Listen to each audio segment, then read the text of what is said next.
आप क्या समझते हैं कि ये जो आज पैगाम रसानी हुई है, जिसका इल्ज़ाम लगाया गया है, और ये अलीमा खान ने भी इसके ऊपर बात की है, और तमाम मामला जो है वो काफ़ी मिस्टीरियस हो गया है, आप समझते हैं किसी किस्म की कोई कम्युनिकेशन हुई है?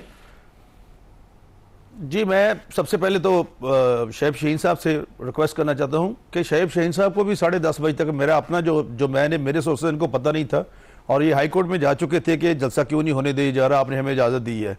तो दूसरी तरफ अलीमा खान साहब जो कह रही हैं कि तो फिर आखिर इमरान खान अगर वो गया मिलने आज़म स्वाति, तो अगर कोई ऐसी बात थी कि वो किसी का पैगाम लेके गया, या मुझे नहीं पता, मैं तो इतनी मेरी पहुँच नहीं है, लेकिन वो आखिर आगे से वो क्यों मिले फिर उसको आज़म स्वाति को, अगर ऐसी कोई बात नहीं थी तो इसलिए मेरा ख्याल है, आप जो दूसरा आपने मंजर देखे हैं कि जो केपी से बंदे लाए जा रहे थे उनको भी 5-5 हज़ार रुपया दे के लाया जा रहा था।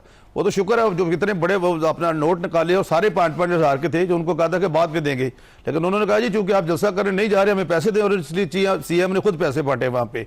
और ये अब इस तरह से काम चलेगा नहीं। बिल्कुल जो सहर कामरान मेरी बहन ने फरमाया कि असल में जो अवामी ताकत या जो भी ये समझते थे, अब वो इनके साथ नहीं है। मतलब इनका सबसे बड़ा ये है कि वोट ये ले आवाम से और मुज़ाकरत कहे कि हमने फौज से करने हैं, ये कैसे दो काम कैसे चल सकते हैं? ये तो खुल्लम खुल्ला तजाद है। और अब मैं जो समझता हूँ, जो 8 तारीख की बात कर रहे हैं, 8 सितंबर या व्हाट्सएवर, अब कोई जलसा शायद नहीं होगा इनका कोई भी, और जो मुझे लग रहा है क्योंकि इनके आपस में इनके पास लोग ही नहीं है, और पैसे 5-5 हज़ार देके कितनी दफा गंडा पर पैसे लेके लोगों को लेके आएगा वहां से। असल में मसला इनका पंजाब है कि पंजाब से इनके साथ लोग नहीं निकल रहे बिल्कुल ही, दिस इज द रीजन। और इसके अलावा ऐलान कर दिया गया है, उनको ये पैगाम दिया है कि बड़ा कोई सख्त जवाब दिया जाए और एक बड़ा जलसा किया जाए लाहौर में। इसके ऊपर भी आपका मौक़िफ़ और कमेंट जानेंगे, एक ब्रेक के बाद साथ रहिए। वेलकम बैक नाजरीन, पैनल हमारे साथ मौजूद है। शैब शाहीन साहब भी पाकिस्तान तहरीक इंसाफ की नुमाइंदगी कर रहे थे, उनसे हमने कमेंट भी लिया, वो अब जा चुके हैं क्योंकि पाकिस्तान तहरीक इंसाफ की कोर कमेटी का एक अहम इजलास तलब किया गया है, उसमें उनको जाना पड़ गया है। सेनेटर डॉक्टर ज़रका तैमूर साहिबा पाकिस्तान तहरीक इंसाफ की रहनुमा हमें रिमेनिंग प्रोग्राम के लिए ज्वाइन करेंगी और उन्हीं का कमेंट लेते हैं। डॉक्टर ज़रका तैमूर साहिबा, अचानक क्या हो गया कि आपको जलसा मुलतवी करना पड़ा? किसने ये फैसला किया? बानी पीटीआई ने ये फैसला किया या दूसरी क़यादत ने ये फैसला किया? पैगाम किसका पहुंचाया गया? आज़म स्वाति अचानक कैसे आ गए?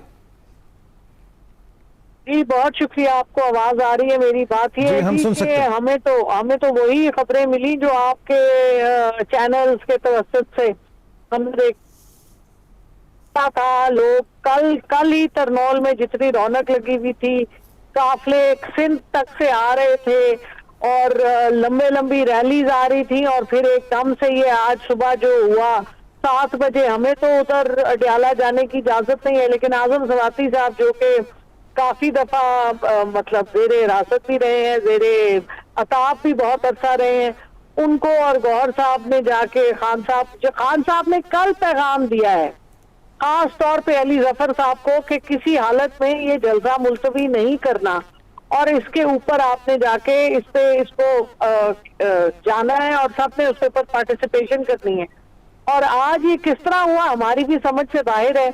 और ये जो अलीमा खान साहिबा ने बात की वो भी मतलब, क्योंकि देखिए इस वक्त जो अवाम है जो 70 से 80% तक, और ये पोल्स हैं जो हमारे मुल्क बाहर के मुल्कों ने पाकिस्तान में करवाए हैं देखने के लिए कि इमरान खान साहब की क्या सपोर्ट है, तो 70 से 80% तक की सपोर्ट है, और जो अवाम है वो चाहती है कि खान साहब रिहा हो। मतलब एक सिंगल पॉइंट एजेंडा होना चाहिए इस वक्त पीटीआई का, और है भी। तो अलीमा खान साहब का बयान आपने सुना होगा, वो ऑडियो सुनी होगी जिसमें उन्होंने कहा कि तहरीक इंसाफ के लीडर्स ही नहीं चाहते कि वो बाहर आए। देखिए बात ये है कि जो उनका सवाल इस वजह से बनता है क्योंकि इस वक्त जो हमारे सपोर्टर्स हैं, जो वर्कर हैं हम जैसे, वो ये कहते हैं कि जी आप खान साहब को बाहर निकालें। इस वक्त जितना प्रेशर है हुकूमत के ऊपर, आपके देखें आपका जीएसपी प्लस होने के लिए ये एक डॉलर के लिए मरे जा रहे हैं, और वहां से जो इंटरनेशनल बॉडीज हैं, ह्यूमन राइट्स की जो बॉडीज हैं, जो जीएसपी प्लस जिसके ऊपर डिपेंडेंट है, वो कह रहे हैं जी आप अपने घर के हालात सही करें, आपकी ह्यूमन राइट्स की वायलेशन है। अभी महीना डेढ़ पहले वर्किंग पेपर आया है ह्यूमन राइट्स का यूनाइटेड नेशंस की तरफ से, तो वो बड़ा मतलब उसमें जितनी बड़ी चार्जशीट दी गई है, तो हमारी हुकूमत इस वक्त सख्त प्रेशर में है। तो इतने प्रेशर में हो के इनमें इतनी जान नहीं है कि ये पीटीआई का जलसे में लोगों की सपोर्ट देख सके। तो ये इस किस्म के हथकंडे जो हैं ये कहीं से भी ना मुल्क के लिए अच्छे हैं, ना इनके हमारी हुकूमत। देखिए जी, हुकूमत हमारे मुल्क की है ना, हाँ नून लीग हो, लेकिन मुल्क तो हमारा है। तो हम किस तरह से इस किस्म के इनके बेवकूफाना जो इनके डिसीजंस होते हैं, हम इनको किसी तरह भी सपोर्ट नहीं करते। बाकी नून लीग भी जलसे कर सकती है, जमात इस्लामी के भी हो रहे हैं, TLP के भी हो रहे हैं, सिर्फ PTI नहीं कर सकती। ये कहाँ की मंतक है? और जिस तरह से इन्होंने अवाम का गला दबोचा हुआ है, बिजली के बिलों से अलग और इंटरनेट की बंदिश से अलग, तो आपका क्या ख्याल है कि लोग इन हालात में इनके आगे इनको सपोर्ट करेंगे? कभी भी नहीं। तो ये हथकंडे बिल्कुल गलत है और इनको बदलना पड़ेगा अपनी रविश, क्योंकि ये ना पाकिस्तान के लिए अच्छी है ना किसी के लिए। ये जो अशराफिया की कमेंट ले लेते हैं खलील ताहिर सिंधु साहब का। डॉक्टर जरका साहिबा, आपसे हम इख्तलाफात हैं जो पाकिस्तान तहरीक इंसाफ में जो कन्फ्यूजन है, जो इंतशार है, उसके ऊपर भी बात करेंगे, सवाल लेंगे। लेकिन खलील ताहिर सिंधु साहब, आप क्या कहते हैं, पाकिस्तान तहरीक इंसाफ को जलसे करने की इजाजत नहीं होनी चाहिए? आईनी और कानूनी हक है उनका। देखें, अभी परसों भी शैब शाहीन साहब को आपने भेज दिया, तो मेरी कोलीग हैं डॉक्टर जरका साहबा सेनेट में, आप उनको ले आए। लेकिन आपने जो उनसे पूछा उसका उन्होंने जवाब नहीं दिया, अलीमा खान साहबा का, और जो कुछ भी उन्होंने किया आजम स्वाति साहब ने, बाकी दूसरी बातों की तरफ चल पड़े। तो जलसा करना सबका बुनियादी हक है। मैं तो जाती तौर पर पॉलिटिकल वर्कर होकर समझता हूँ कि एक दफा जो कट्टी कट्टा निकाल ही ले। आज तो उन्होंने खुद फिर कैंसिल किया, ठीक है, ये इंतजामिया पीपल्स पार्टी भी जैसे करते रही है, हम भी करते रहे, हम पे भी दफा 144 होती थी।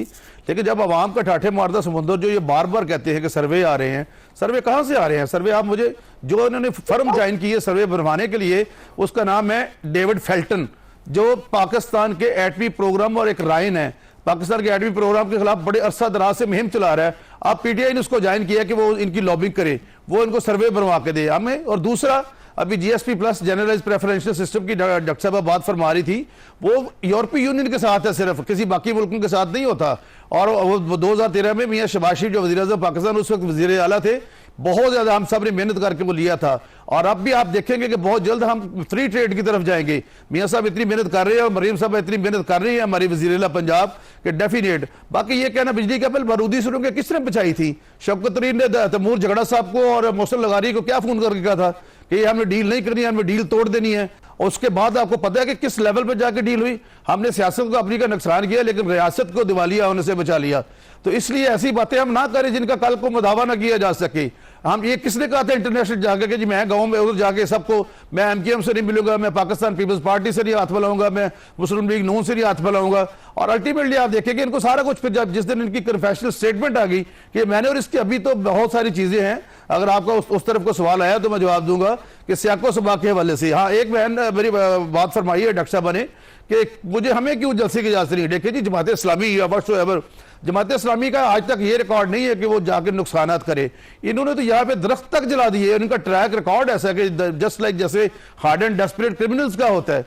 मतलब अभी रिसेंटली इन्होंने वहां से जब लाहौर में हुआ तो अभी जो IG इस्लामाबाद है अपना नासिर रिजवी साहब, उनकी आंख तक जो इन्होंने जाया कर दी मार मार के वहां पे पुलिस वालों को, लोगों को।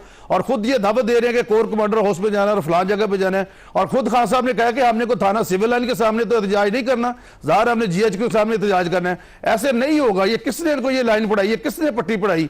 ये सियासी जमात, ये इनके बड़ी पुरानी एक इनका अपना मेहनत की है इन्होंने, इनको सियासी जमात बनना चाहिए। अभी एक किसी और सियासी जमात में अफराद, मैं दोबारा कहने लगा हूं, सियासी जमातों में फर्द अहम नहीं होता।